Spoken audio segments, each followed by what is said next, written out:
વિદ્યાર્થી મિત્રો, આજે આપણે ગુજરાતીની અંદર લેસન નંબર 14 આવ ભાણા આવ તેનો ભાગ 2 વિશે જોવાના છીએ. તો ભાગ એકના વિડીયોમાં મિત્રો આપણે જોઈ ગયા કે જે લેખક નાના હતા ત્યારે તેમને બૂટ સીવડાવવા હતા અને અંતે ઘણી બધી મુશ્કેલી બાદ તેમના પરિવારના સભ્યોએ તેમને નવા બૂટ લાવવાની પરવાનગી આપી અને પછી તેઓ ત્યાં મોચી બજાર હતું એમાં દુદામાની દુકાને બૂટ સીવડાવવા આપ્યા છે. હવે આગળ જોઈએ. અરે ભાણા, ઈ જ તો તને કહું છું, આ જાત્રામાં થોડા દિવસ કામ નથી થયું એમાં રહી ગયા છે. હવે શું કહે છે, દુદામામા બહાના બતાવે છે બૂટ માટે. એટલે એમ કે છે, અરે ભાણા, એ તો કહું છું કે હું જાત્રા ગયો તો એ દ્વારકા ગયા હતા ને, તો એ જાત્રા ગયા તેમાં થોડા દિવસ કામ નથી થયું, એમાં રહી ગયા. કામ તો ભાણા આખી જિંદગી કરવું જ છે ને. દુદામામા શું કહે છે, કેમ કે ભાણા કામ તો આપણે આખી જિંદગી કરવાનું જ છે, પણ જો શુક્ર શનિ રવિ એમ કર, સોમવારે લઈ જજે બસ. હવે પાછા શું કહે છે કે તું શુક્ર શનિ રવિ એમ 3 દિવસ મને આપ અને સોમવારે તું તારા બૂટ લઈ જજે બસ. હું રોવા જેવો થઈ જતો. હવે જ્યારે લેખકને આવી રીતે ખોટા ધક્કા ખવડાવે એટલે લેખક કેવા થઈ જતા, રોવા જેવા થઈ જતા. બૂટ સીવી દેતા નથી આવો બબડાટ કરી ભગ્ન હૃદયે દરવાજો વટી જતો. મનમાં ને મનમાં બોલે કે તમે તો બૂટ નથી સીવી દેતા, આવો બબડાટ કરે અને ભાગેલા હૃદયે તેમનો દરવાજો વટાવીને જતા રહેતા. ફરી મારી જાતને ઉત્સાહમાં લાવવા પ્રયાસ કરતો. હવે આવું મન કટવાઈ જાય એટલે પાછો પોતાની જાતને ઉત્સાહમાં લાવવા તે પ્રયત્ન કરતા. આટલા દિવસ ગયા તો 3 દિવસ વધુ, એમાં શું? પાછા ઉત્સાહમાં લાવવા કે ભાઈ આટલા દિવસ કાઢ્યા, હવે 3 દિવસ વધારે, એમ કરીને પોતાની જાતને મનાવી લેતા. સોમવારે પાછો હું દુદામાની દુકાને જતો. સોમવારે પાછો એ શું કરતો, દુદામામાની દુકાને ગયો. એ જ શાંતિ, એ જ સ્વસ્થતાથી દુદામામા કહેતા, આવ ભાણા આવ. સોમવાર થયો એટલે પાછો લેખક તો ઉપડે દુદામામાની દુકાને અને દુદામામાએ તો એકદમ શાંતિથી કીધું કે આવ ભાણા આવ. દોરાને મીણ ચડાવતા એ મને આવકાર આપતા. બૂટ સીવાય ને, બૂટ ચપ્પલ સીવે તો દોરા ઉપર જે મીણ હોય એ લગાવીને કરે એટલે મજબૂત થાય. હું કહેતો, બૂટ આપી દો ને, તમે સોમવાર લઈ જવાનું કહ્યું હતું ને, આજે સોમવાર છે. પછી લેખક કહી દેતા કે ભાઈ એમ કે બૂટ આપી દો, તમે મને કીધું હતું કે ભાઈ સોમવારે લઈ જજો, તો આજે સોમવાર છે. દુદામામા કહેતા, અરે ભાણા, બેસ તો ખરો, આ તારાથી મોટો શું કરે છે? દુદામામા પાછા કે, અરે ભાણા આવ અને અહીંયા બેસ તો ખરો, અને પછી એને બીજી વાતો કરે, કેમ કે તારાથી મોટો છે એ શું કરે છે?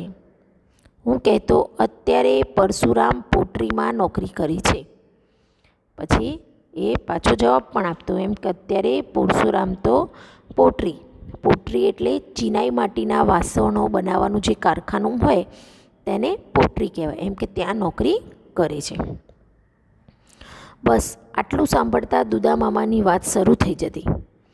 બસ આટલી એક વાત સાંભળે એટલામાં તો દુદામામાની વાત ચાલુ થતી. અરે ભાણા, કરીમભાઈ તો કાંઈ ભજન ગાય છે. એમ કે કરીમભાઈ તો એમ તો કે બહુ સરસ ભજન ગાય છે. બધા જૂના ભજન ગંગા સતી અને પાનબાઈના, એમના બધા ભજન કેવા હોય? જૂના હોય. અને ભજન કોના હોય? ગંગા સતીના અને પાનબાઈના. રવિ સાહેબ અને ખીમ સાહેબના એ હોય. એમ કે મોટો ભજન ગાય છે એ મને ખબર નહીં, મેં તો હમણાં સંતની જગ્યામાં સાંભળ્યા. હવે એ શું કહે છે, એમ કે મોટો હવે ભજન ગાય છે કે નહીં એ મને નથી ખબર, પણ મેં તો હમણાં સંતની જગ્યામાં સાંભળ્યા. હું અધીરો થઈ દુદામામાને વચ્ચે અટકાવી દેતો, કારણ કે લેખકને તો બૂટ લેવા માટે ઉતાવળ હતી. એટલે આવી ઉતાવળ થાય એટલે લેખક શું કરતા, દુદામામાને વચ્ચેથી અટકાવી દેતા અને કહેતા, અરે પણ મારા બૂટ આપી દો ને. શું કહેતા, અરે મારા બૂટ તો આપી દો. હવે ભાણા, તાર્યું રહ્યું ને મારું એ રહ્યું, એમ કર શુક્રવાર પાકો, જા હવે વેણ ફરે તો કહેજે બસ. પાછા કેમ કે હવે ભાણા તારુંય રહેવા દે ને મારુંય રહેવા દે એમ. શુક્રવાર તને પાક્કો.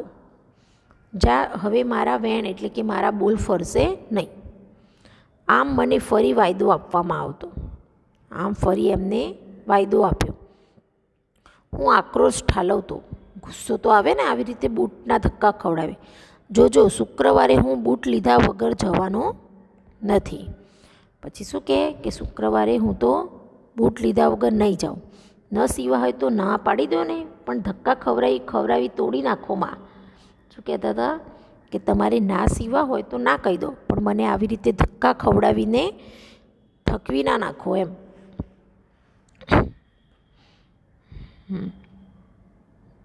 દુદા મામા કહેતા, તું નારાજ થા માં ભાણા, હવે શુક્રવારનો શનિવાર ન થાય બસ. પાછા દુદામા એને કહેતા કેમ કે ભાઈ તું મારા પર નારાજ ના થઈશ ભાણા, હવે શુક્રવારનો શનિવાર નહીં થાય બસ. આમ બધું પાકે પાયે કરી હું દરવાજા સુધી પહોંચતો ત્યાં એ ભાણા એમ હાક મારી દુદામા મને પાછો બોલાવતા. આમ બધું પાકું કરીને પાછો એ દરવાજા સુધી પહોંચે ત્યાં તો એ ભાણા એમ કરીને દુદામા એને પાછો બોલાવતા. ગંભીર થઈ મને કહેતા, જો ભાણા ઉઘાડા પગે આવજે અને બૂટ પહેરીને જજે. પાછા શું કે આપી દેવાના હોય ને એમ કે ભાઈ ભાણા તું ખુલ્લા પગે આવજે અને પાછો બૂટ પહેરીને જજે. આટલી સૂચના મળતા હું એટલો લહેરમાં આવી જતો કે ઉમંગમાં ને ઉમંગમાં કુંવરજી વાઘજીની દુકાન વટી ગયા પછી મને યાદ આવતું કે 6 મહિનાથી હું ઉઘાડા પગે તો છું જ. આટલી સૂચના સાંભળે ને એટલે બહુ જ આનંદમાં આવી જાય. પછી એમને ખબર લહેરમાં અને ઉમંગમાં આવે અને ત્યાં કુંવરજી વાઘજીની દુકાન હતી એ વટાઈ જાય પછી એમને યાદ આવતું કેમ કે હું તો 6 મહિનાથી આમે ચપ્પલ વગર ફરું છું. શુક્રવારે દુદામાં હવે શું બહાનું કાઢે છે તેનો પ્રથમ વિચાર કરીને માનસિક રીતે તૈયાર થઈને હું એમની દુકાને પહોંચતો. હવે શુક્રવાર આવ્યો પાછો એટલે એ પાછા ક્યાં ગયા? દુદામાની દુકાને. એટલે પહેલો જ વિચાર એ આવતો કેમ કે હવે આ વખતે એ શું બાનું કાઢશે. એ કાંઈ કહે પહેલાં હું કહી દેતો, લાવો બૂટ. દુદામા કહેતા, ભાણા કાળા કરવા છે કે લાલ? પાછા દુદામા હવે જઈને પૂછે કે તારે કાળા કરવાના હતા કે લાલ કલરના? હું ક્રોધમાં ધ્રુજવા માંડતો, અરે તમને 10 વાર કીધું છે ને લાલ કરવાના છે. બહુ ગુસ્સો આવે એટલે ધ્રુજે અને પછી કહે કે મેં એમ કે તમને 1 વાર નહીં 10 વાર કીધું છે કે બૂટ લાલ કરવાના છે. પહેલે જ દિવસ તો નક્કી થયું છે ને અત્યારે પૂછો છો લાલ કરવા છે કે કાળા? એ લેખક શું કહેતા એમ કે આપણે પહેલા દિવસ તો નક્કી કરી દીધું છે કે ભાઈ લાલ કરવા છે કે કાળા, તમને કહી તો દીધું છે. દુદામા કહેતા, હું તો લાલ જ કરતો પણ પછી થયું કે ફેશન કાળાની છે એટલે થયું ભાણાને પૂછીને પછી આગળ વધું. પાછા એ શું કે નહોતા સિવાય એટલે એમ કહું હું તો લાલ જ કરતો હતો પણ અત્યારે શેની ફેશન છે? કાળાની. એટલે એમ થયું કે લાય ભાણાને પૂછીને જ એ આગળ વધું. અરે લાલ લાલ લાલ હવે કાંઈ? લેખકને બહુ ગુસ્સો આવ્યો એટલે શું કહેવા લાગ્યા, અરે લાલ લાલ જ કરવાના હવે કંઈ? હું કહીને ધુઆ પુઆ થતો ભાગતો અને હવે એકદમ ધુઆ પુઆ ગુસ્સે થઈને એ તો ભાગતો થતો અને ભાણા સોમવારે લઈ જજે એવી સૂચના સાંભળતા ઘેર આવતો. પાછો એને શુક્રવારનો કયો બીજો સોમવાર આવી ગયો. વળી સોમવારે પહોંચીને કહેતો, લાવો બૂટ. દુદામા સામે દિવાલ પર ઓઠા ગોઠવી રાખેલ જોડ બતાવી કહેતા, જો રહ્યા. હવે દુદામાએ શું કર્યું કે પાછો સોમવાર આવ્યો એટલે પહોંચ્યા. દુદામાએ સામે દિવાલ પર ઓઠો એટલે શું હોય? એ બૂટ તૈયાર કરવાનું તેના જ માપ અને આકારનું લાકડાનું સાધન હોય એ બતાવતા અને કહેતા, જોઈ રહ્યા તેરા બૂટ. હું જોઈ રહેતો લાલ ચમકતા અણીવાળા વાદળીવાળા અને એ જોઈ રહેતા કે ભાઈ લાલ છે અણીવાળા વાદળીવાળા. હું ઓઠા સામે બૂટ લઈ જવા અધીરો થઈ આગળ વધતો ત્યાં દુદામા કહેતા, ભાણા 2 દિવસ ઓઠામાં રાખવા પડશે. હવે એકદમ ઓઠામાં પોતાના બૂટ જોયા એટલે લેખક શું થઈ ગયા, અધીરા બની ગયા, ઉતાવળા થઈ ગયા. અને એ લેવા આગળ વધે ત્યાં તો દુદામાએ કીધું, ભાણા આ 2 દિવસ ઓઠામાં રાખવા પડશે હજી, નહીંતર શું થશે કે તને ડંખ પડશે. એટલે આપણે કહીએ નવા ચપ્પલ કે નવા બૂટ હોય એ આપણને લાગતા હોય છે, એમ ડંખ પડશે, સમજો. મને એમની વાત વાજબી લાગતી, એટલે લેખકને પણ એમની વાત બરાબર લાગતી. હું કહેતો, ભલે રાખો ઓઠામાં, બસ 2 દિવસ પછી આવીને લઈ જઈશ. પાછા લેખક પણ શું કહે, હા રહેવા દો, હું 2 દિવસ પછી આવીને લઈ જઈશ. 2 દિવસ પછી ગયો તો બૂટ પણ નહીં અને ઓઠું પણ નહીં. હવે 2 દિવસ થઈ ગયા એટલે પાછા તે દુદામાની ત્યાં ગયા. એટલે ત્યારે ના તો બૂટ હતા ના તો ઓઠું હતું. મેં કહ્યું, ક્યાં છે મારા બૂટ? અરે ભાણા, કહી દુદામા શરૂ કરતા. પાછા દુદામા ક્યાં આવ્યા, વાતો કરવા લાગ્યા. વાત જાણે એમ થઈ કે સીતાપુરથી મગનભાઈનો સુરેશ આવ્યો હતો. આ બૂટ જોઈ ગયો. શું કહેવા લાગ્યા? સીતાપુર ગામમાંથી મગનભાઈનો સુરેશ નામનો છોકરો આવ્યો, તે આ બૂટ જોઈ ગયો. એટલે તેને હઠ લીધી, જીદ કરી, મારે તો બસ આ જ બૂટ જોઈએ. તો શેઠે ફૂલજીભાઈને મોકલ્યા. હા, એટલે શેઠે શું કર્યું? ફૂલજીભાઈને મોકલ્યા અને સુરેશ હારે આવ્યો અને બૂટ પણ લઈ ગયો. મને થયું ભાણાને આથી સારા બનાવી દઈશ. એટલે લેખકે તો આપણે દુદામામાએ તો આપી દીધા બૂટ અને કીધું કે ભાઈ ભાણા, તને તો આથી સારા બૂટ બનાવી દઈશ. હવે જો એમ કર, પરમ દિવસે મંગળવારે લઈ જજે. હવે શું કીધું કે પરમ દિવસે તું મંગળવાર આવે ત્યારે લઈ જજે. 2 દિવસ આમ કે આમ, એમ કે 2 દિવસમાં શું ફરક પડશે તને? વળી મંગળવાર આવી ગયો અને એ તો હાજર થઈ ગયો.